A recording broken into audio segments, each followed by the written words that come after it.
What's up guys, and welcome to Onourshelf. Today I'm going to show you how to screen record on a Mac. The first thing you want to do is go to QuickTime Player.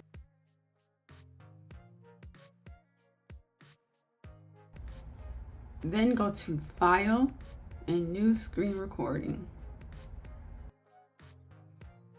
Then these options pop up down here. You have capture entire screen, capture selected window, capture selected portions, stop screen recording, options, and capture. I'm going to select capture entire screen. And there's the video. It's about 1 minute and 20 seconds long. I'm gonna hit play, and there it is. That's how you screen record on a Mac. There is a second way to do it, and it's on the keyboard.